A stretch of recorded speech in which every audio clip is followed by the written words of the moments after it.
Hello. Welcome to a reading from the Bible of Nehemiah Chapter 2.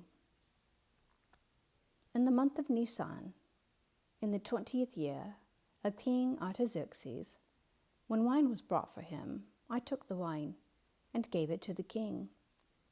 I had not been sad in his presence before, so the king asked me, "Why does your face look so sad when you are not ill? This can be nothing but sadness of heart." I was very much afraid, but I said to the king, "May the king live forever.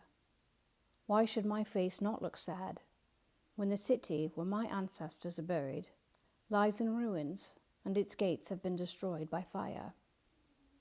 The king said to me, "What is it you want?" Then I prayed to the God of heaven, and I answered the king, "If it pleases the king, and if your servant has found favor in his sight, let him send me to the city in Judah where my ancestors are buried, so that I can rebuild it." Then the king, with the queen sitting beside him, asked me, "How long will your journey take, and when will you get back?" It pleased the king to send me, so I set a time. I also said to him, "If it pleases the king, may I have letters to the governors of Trans-Euphrates, so that they will provide me a safe conduct until I arrive in Judah? And may I have a letter to Asaph, keeper of the royal park, so he will give me timber to make beams for the gates of the citadel, by the temple, and for the city wall, and for the residence I will occupy." And because the gracious hand of my God was on me, the king granted my request.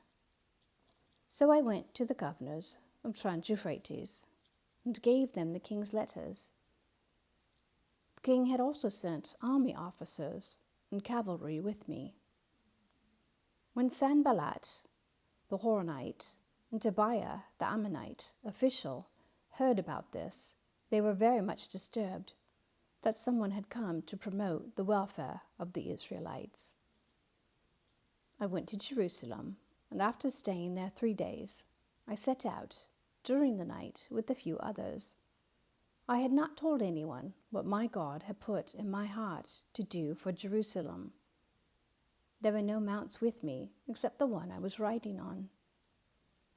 By night I went out through the valley gate toward the Jackal Well and the Dung Gate, examining the walls of Jerusalem, which had been broken down, and its gates, which had been destroyed by fire.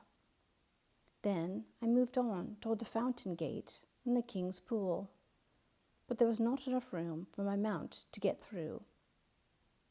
So I went up the valley by night, examining the wall. Finally, I turned back and re-entered through the valley gate. The officials did not know where I had gone or what I was doing, because as yet I had said nothing to the Jews, or the priests, or nobles, or officials, or any others who would be doing the work. Then I said to them, "You see the trouble we are in. Jerusalem lies in ruins, and its gates have been burned with fire. Come, let us rebuild the wall of Jerusalem, and we will no longer be in disgrace." I also told them about the gracious hand of my God on me and what the king had said to me. They replied, "Let us start rebuilding." So they began this good work. But when Sanballat the Horonite, Tobiah the Ammonite official, and Geshem the Arab heard about it, they mocked and ridiculed us. "What is this you are doing?" they asked. "Are you rebelling against the king?" I answered them by saying, "The God of heaven will give us success. We, his servants, will start rebuilding. But as for you, you have no share in Jerusalem or any claim or historic right to it." Amen. Thank you for listening.